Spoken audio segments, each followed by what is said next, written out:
सन्मुख दिव्य श्री सिंहासन जी में सुशोभित श्री परमहंस महान विभूतियों के सुंदर मंगलमय अलौकिक दर्शन दीदार करते हुए प्रेम भरे स्वर में मिलकर बोलो जयकारा। बोल मेरे श्री गुरु महाराज की जय, बोलो साची दरबार की जय। अभी हमारे परम पूज्य श्रीमान महात्मा जी ने सुंदर अमृत वचनों में रूहानी रहस्य का उद्घाटन करते हुए ये फरमाया कि सेवक के पास तन मन धन तीन निधियां हैं। हर इंसान को परमात्मा ने इन तीन निधियों से नवाजा है।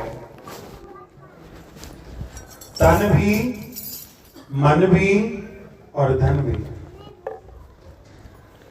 सुना आपने कि धन तो किसी के पास प्रारब्धवश कम या ज्यादा हो सकता है, मगर मन और तन सबके पास पूर्ण है। उस मन और तन और धन को सद्गुरु की भक्ति में लगाना ही वास्तविक अर्थों में संत समागम का पूर्ण लाभ है। द्रव्य खर्च सत्पात्र में जन्म जाए गुरु सेव, हरि सुमिरण में चित जही सो पंडित श्रुति भेव। महापुरुषों ने ये वर्णन किया कि द्रव्य अर्थात धन जो है वो सत पात्र में लगे और जन्म जो है वो गुरु सेवा में लगे और हरि सिमरण में मन लगे। श्रुतियां कहती हैं, पुराण कहते हैं, वही पंडित है, वही ब्राह्मण है जिसने अपने तन मन धन को सत कार्य में लगाया है, परमात्मा की भक्ति में लगाया है, परमात्मा के सिमरण में लगाया है।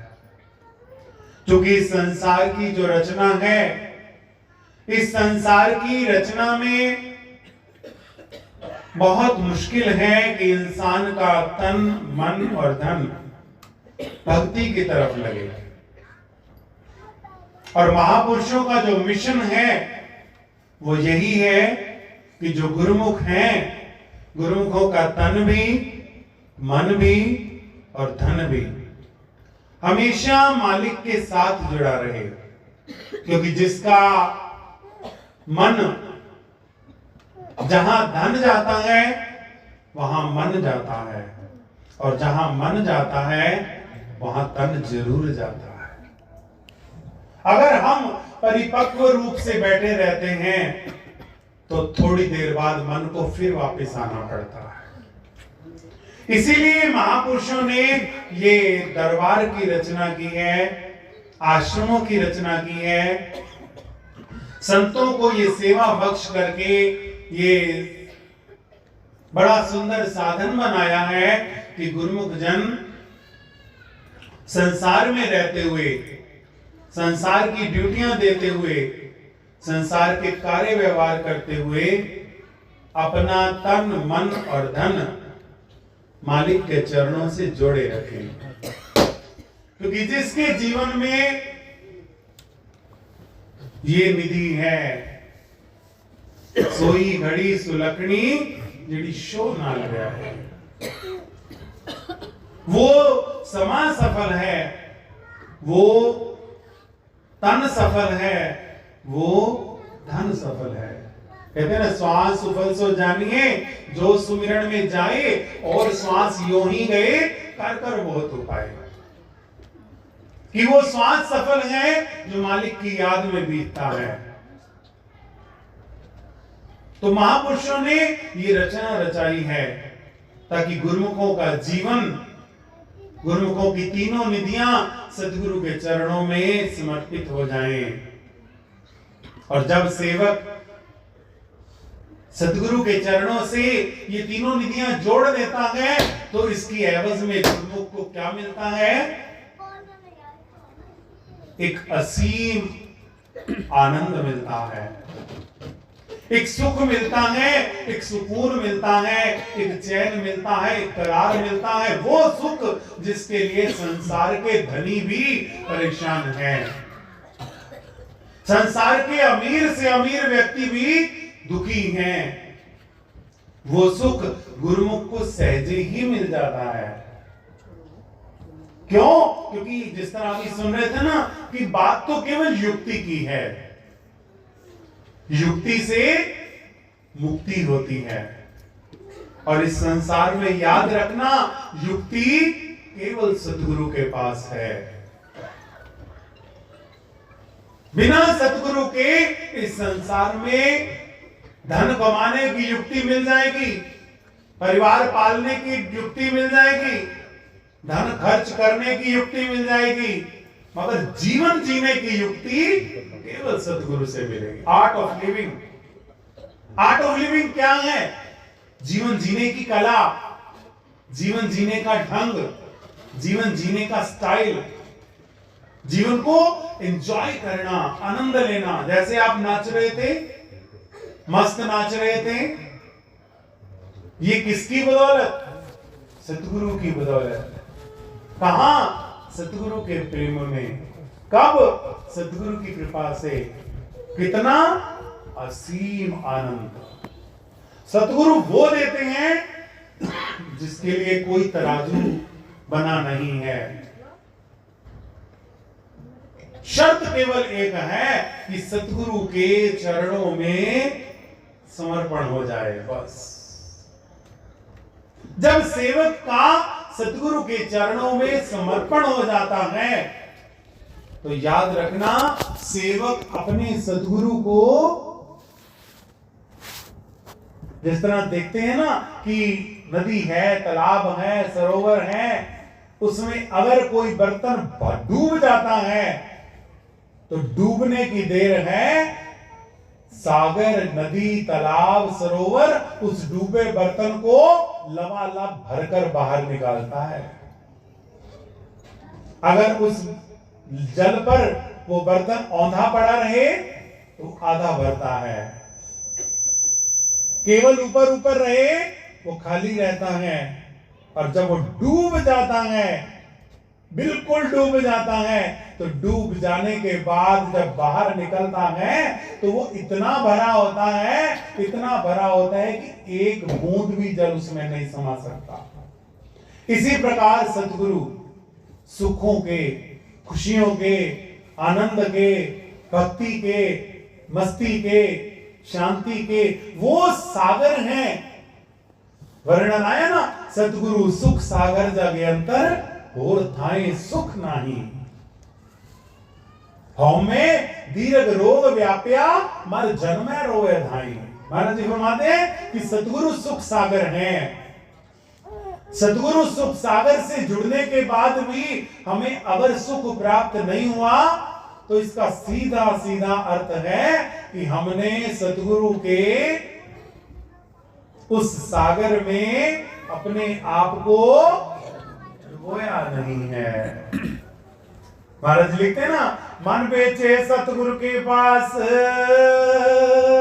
तिस सेवक के कारज रास, सेवा करत होए ने कमी, तिस को परापत स्वामी। मन बेचे सतगुरु के पास। जब सेवक अपना मन सतगुरु को भेंट कर देता है, एक भेंट की दिक्कत है, एक भेंट करना मुश्किल है, लेकिन जब भेंट कर देता है तो ये गारंटी है। श्री गुरु महिमा के अंदर धनी धर्मदास जी क्या लिखते हैं? गुरु की अद्भुत है प्रभुताई, मिले सहस्त्र गुना होए आई। कि सतगुरु की क्या प्रभुताई है, सतगुरु की क्या खासियत है, सदगुरु की क्या महिमा है कि सदगुरु अपने सेवक को हजारों गुना करके देते हैं। संसार में कौन सा ऐसा बैंक है जो एक के बदले 1000 दे? कोई नहीं देता, मगर सदगुरु हैं जो सदगुरु के चरणों में अपना आपा समर्पण कर देता है। समर्पण करने की देर है, समर्पण करने की कमी है, समर्पण करने की देर है। सदगुरु सेवक को कृतार्थ कर देते हैं। श्री गुरु गोविंद सिंह महाराज जी का जीवन चरित्र आता है ना, भाई जोगा सिंह श्री गुरु महाराज जी के चरणों में आता है, तो श्री गुरु महाराज जी मुस्कुराकर फरमाते हैं, तेरा नाम की है? तो भाई जोगा सिंह विनती करते हैं, सच्चे पातशाह मेरा नाम जोगा सिंह है। फिर श्री गुरु महाराज जी पूछते हैं, जोगिया तू किने जोगे? तो भाई जोगा सिंह विनती करते हैं, सच्चे पातशाह मैं ਤੁਹਾਡੇ जोगा। इतना कहने की देर है, श्री गुरु महाराज जी दोनों भुजा पसार कर अपने सीने से लगाकर फरमाते हैं, जे तू साडे जोगे है तो आज तो असी भी तेरे जोगे हैं। श्री गुरु महाराज जी की जय। अगर जोगा सिंह कह देते कि महाराज जी मेरा तो ना जोगा है, तो फिर क्या होता? क्या होता? ये आशीर्वाद मिलता नहीं गुरु को। इसलिए सेवक के समर्पण में कमी हो सकती है, मगर सतगुरु के दात में कमी नहीं हो सकती। सतगुरु अपने सेवक को कृतार्थ करते हैं। एक बार 2012 की बात है, हमारे इष्ट देव भगवान श्री 108 श्री पंचम पातशाही महाराज जी निजी 2013 की बात है, 2013 में मौज में विराजमान थे। हम सब सेवक श्री गुरु महाराज जी के दर्शनों के लिए बाहर प्रतीक्षारत थे। तो ऐसे ही मन में भाव आया, जो मेरे साथ महात्मा जी थे, मैंने कहा श्री गुरु महाराज जी कुछ बोलते तो है नहीं, श्री गुरु महाराज जी कभी कुछ वचन तो करते नहीं। तो वो कहने लगे कि महात्मा जी गुरु महाराज जी के दर्शन ही वचन हैं। श्री गुरु महाराज जी के दर्शन हो रहे हैं, गुरु महाराज जी की नजदीकी मिल रही है, फुली सेटिस्फेक्शन है। लेकिन मन है ना, वो कई बार टिकता नहीं है। अच्छी बात है, मगर अच्छी बात केवल सच के साथ है। तो मन में आया कि नहीं, गुरु महाराज जी कोई वचन फरमाए। थोड़ी देर बाद श्री आज्ञा हुई। जब अंदर गए, श्री गुरु महाराज जी के चरणों में प्रणाम किया, और जैसे ही श्री चरणों में सिर रखा और ज्यों ही सिर उठाया, तो श्री गुरु महाराज जी देखकर मुस्कुराकर आशीर्वाद दिया और पूज्य महात्मा जी को फरमाते हैं कि महात्मा जी ये साडे बड़े पुराने प्रेमी ने ते असी इन्हां दे बड़े खास हाँ, ये साडे चरनां च आए ने, असी इन्हां नूं दर्शन देण वास्ते इस दुनिया ते आए हां। बोलो जयकारा बोल मेरे श्री गुरु महाराज की जय। भाव पैदा किया ना कि गुरु महाराज जी वचन नहीं करते, तो गुरु महाराज जी ने कृतार्थ कर दिया, ये फरमा दिया कि पुराने प्रेमी हैं। तो प्रेमियों, कमी जो होती है वो सेवक के समर्पण में होती है। जब तक सेवक का समर्पण नहीं होता तब तक बात नहीं बनती, और जब सेवक समर्पण कर देता है तो आनंद आता है। इतिहास में एक कथा आती है कि छत्रपति शिवाजी अपने सदगुरु समर्थ रामदास जी महाराज के पास पहुंचते हैं। तो गुरुदेव बड़े आनंद में मगन हैं, मौज में विराजमान हैं और मुस्कुरा रहे हैं।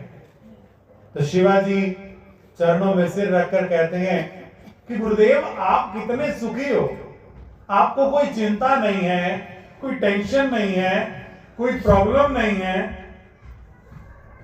तो गुरुदेव फरमाते तू क्या चाहता है? कहते हैं कि मैं चाहता हूं कि जिस रिलैक्स मूड में आप बैठे हैं, जिस आनंद में आप बैठे हैं, वो आनंद हमें भी मिल जाएगा। तो श्री गुरु समर्थ रामदास जी फरमाते हैं कोई बड़ी बात नहीं है, अगर तू चाहे तो हम तुझे दे सकते हैं। कहते बिल्कुल महाराज जी दो। कहते फ्री में तो इस संसार में कोई चीज नहीं मिलती, अगर तुझे ये आनंद चाहिए तो उसके बदले में तुझे कीमत अदा करनी पड़ेगी। अब राजा है, उसको क्या कमी है? कहते बिल्कुल आप हुक्म करो, मैं क्या भेंट करूं।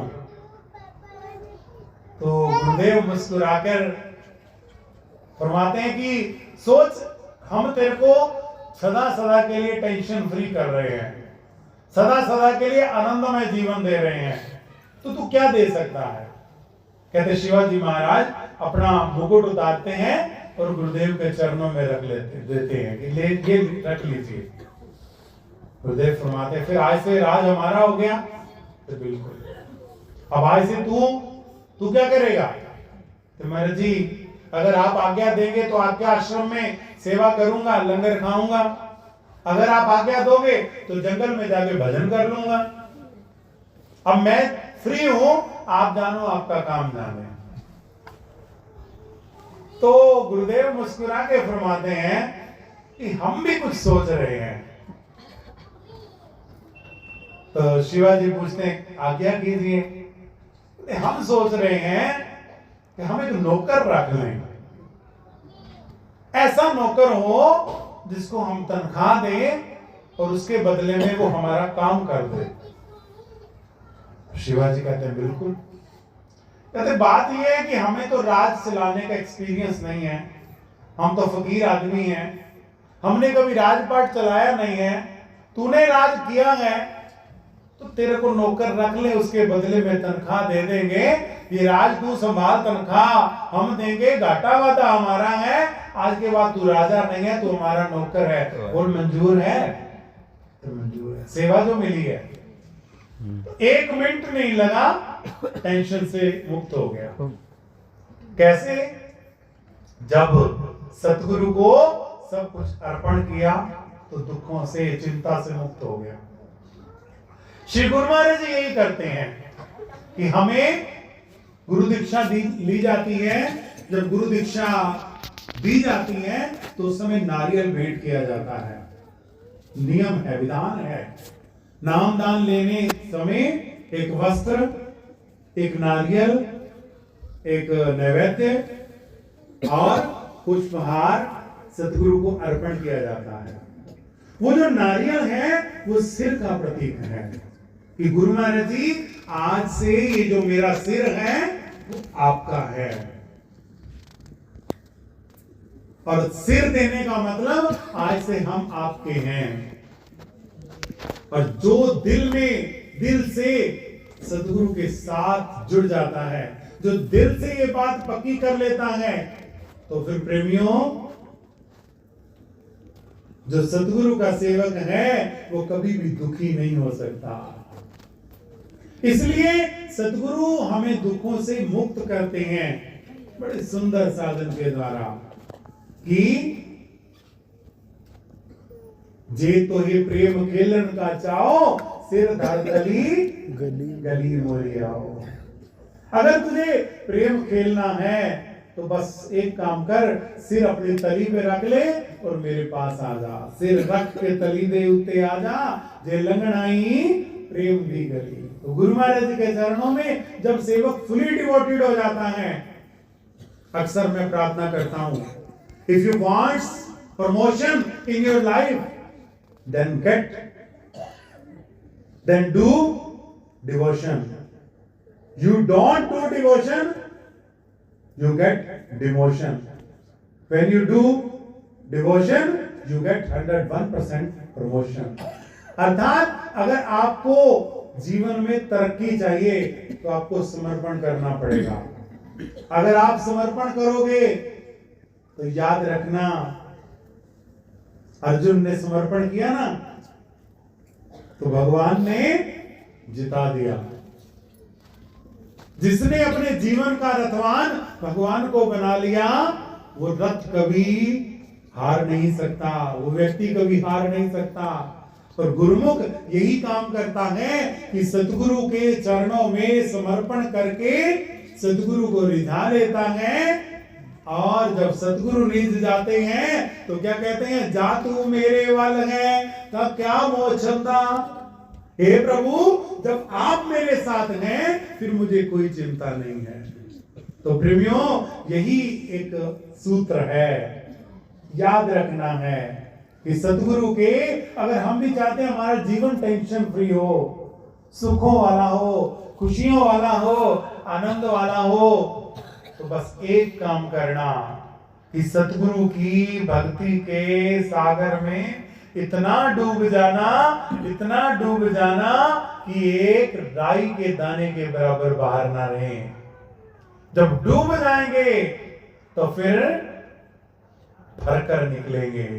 तभी तो प्रेमी कहते हैं ना, बहे राम तेरे मोहब्बत का दरिया, बहे राम तेरे मोहब्बत का दरिया, बहे राम तेरे मोहब्बत का दरिया, बहे राम तेरे मोहब्बत का दरिया, मेरा डूब जाने को जी चाहता है, मेरा डूब जाने को जी चाहता है, तेरे दर पे आने को जी चाहता है, तेरे दर पे आने को जी चाहता है,